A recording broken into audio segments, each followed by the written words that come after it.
নমস্কাৰ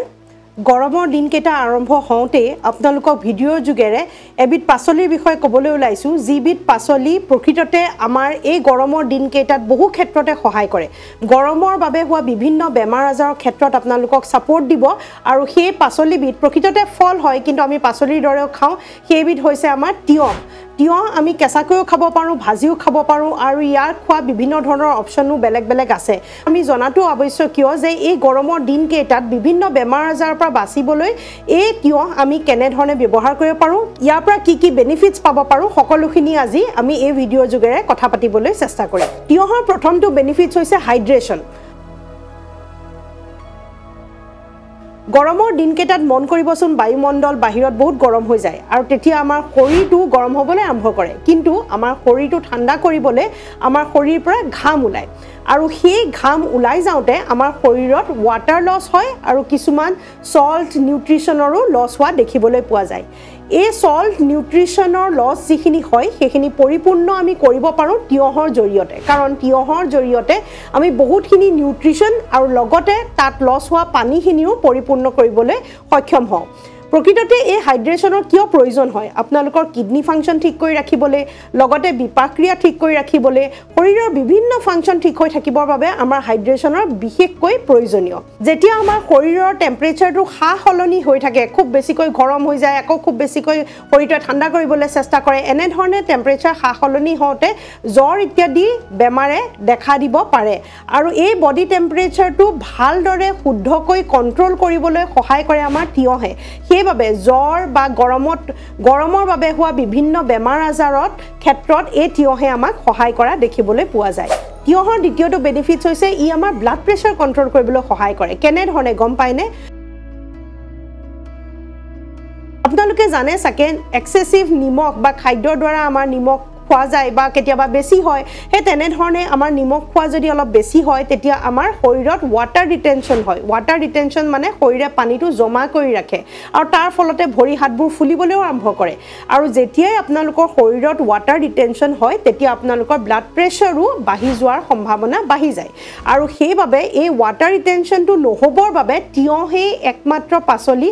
যি প্ৰকৃততে আমাৰ ৱাটাৰ ৰিটেনশ্যন আঁতৰাবলৈ সহায় কৰে আপোনালোকৰ ভৰি ফুলা সমস্যা থাকিলে ব্লাড প্ৰেছাৰ হাই ব্লাড প্ৰেছাৰৰ সমস্যা থাকিলে এই তিয়হে দুইটা ক্ষেত্ৰতে সহায় কৰা দেখিবলৈ পোৱা গৈছে এতিয়া যাওঁ 3 নম্বৰ বেনিফিট লৈ 3 নম্বৰ বেনিফিটটো হৈছে ই আমাৰ weight lossতো সহায় কৰে আপোনালোকে শুনিছেই চাগে weight lossৰ বাবে তিয়হৰ ডিটক্স ৱাটাৰ খোৱাৰ বিষয়ে চাগে বহুতেই শুনিছে ৰাতিপুৱা খালী পেটত তিয়হ তিয়াই থোৱা সেয়া পানী আমি বহুতেই weight lossৰ বাবে খাবলৈ চেষ্টা কৰোঁ কিহৰ কাৰণে কেনেধৰণে সহায় কৰে প্ৰকৃততে তিয়হত ফাইবাৰ বেছিকৈ থাকে আৰু খুব বেছিকৈ পানী থাকে ফাইবাৰ বেছিকৈ থকাৰ ফলতে এই তিয়হ খাই দিয়াৰ ফলত আমাৰ পেটত গৈ পেলাই ই ফুলি যায় যাৰ ফলত ই আমাৰ ভোক নলগা হয় আৰু ভোক কমকৈ লাগিলে আমাৰ কেলৰি ইনটেকটো কমি যায় আমাৰ ক্ৰেভিংবোৰ কমি যায় বহুত বেছি ভজা পোৰা ইত্যাদি খাবলৈ মন নোযোৱা হয় পেটটো ভৰি থাকিলে আপোনালোকৰ তেনেধৰণৰ ক্ৰেভিংছ নাহে কিন্তু ভোক লাগি থাকিলে তেনেধৰণৰ ক্ৰেভিংছবোৰ বেছিকৈ আহে তেনেধৰণে ই আমাক বেয়া খাদ্য খোৱাৰ পৰা বচায় আৰু লগতে ফাইবাৰ সৰহকৈ থকাৰ বাবে আৰু পানী সৰহকৈ থকাৰ বাবেও weight loss বহু গুণে ই সহায় কৰা দেখিবলৈ পোৱা গৈছে ইয়াক বিউটি টনিক হিচাপেও ব্যৱহাৰ কৰিব পাৰে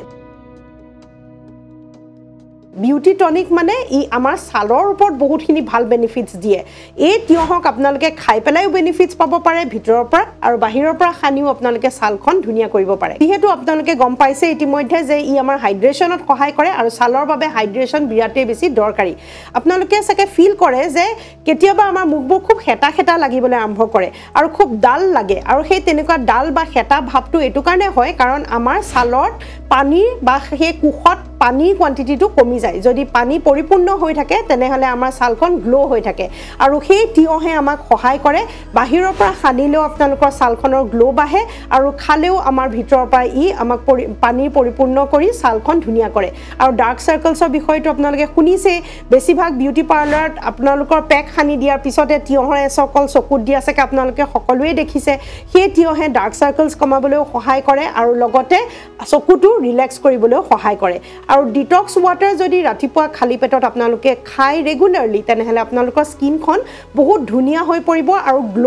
গ্লো আপোনালোকে নিজে দেখিবলৈ পাব কেলছিয়াম মেগনেছিয়াম আৰু পটাছিয়ামে ভৰপূৰ এই তিয়হে প্ৰকৃততে আমাৰ বোন হেলথটো বহু ক্ষেত্ৰতে সহায় কৰে বোন হেলথৰ লগতে ডাইজেশ্যনৰ ক্ষেত্ৰতো ই বহুখিনি সহায় কৰে কাৰণ ইয়াত ফাইবাৰ আছে হজম কৰিবলৈ বহু ক্ষেত্ৰত সহায় কৰে সেইবাবে বিভিন্ন খাদ্যৰ লগত তিয়হৰ সালাড ইত্যাদি খোৱা যায় কাৰণ ই আমাৰ হজম প্ৰক্ৰিয়াত সহায় কৰে আৰু লগতে ক্যালোৰিটো কন্ট্ৰলত ৰাখিবলৈও ই আমাক সহায় কৰে কিডনি ষ্টোনৰ বাবে ই এটা নেচাৰেল ট্ৰিটমেন্ট হয়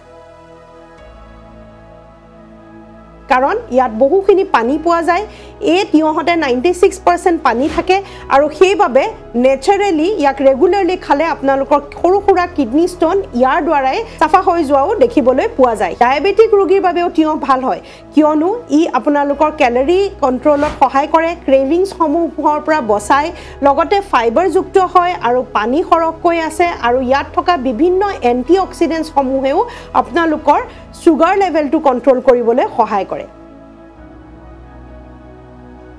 মাইগ্ৰেনত যিসকলে ভুগি থাকে তেওঁলোকৰ বাবে বিৰাট বেছি ভাল হয় আমাৰ তিয়হ ৰেগুলাৰলি আপোনালোকে তিয়হ খাবচোন বা ডিটক্স ওয়াটাৰ যি তিয়হৰ পৰা প্ৰস্তুত কৰে মই আপোনালোকক কম ভিডিঅটোত কেনে ধৰণে প্ৰস্তুত কৰিব পাৰি সেই ডিটক্স ওয়াটাৰ খাবলৈ চেষ্টা কৰিব আপোনালোকৰ মূৰৰ বিষ বা মাইগ্ৰেনৰ সমস্যা থাকিলে বহুত সহজতে ভাল পাবলৈ আপোনালোকে সক্ষম হ'ব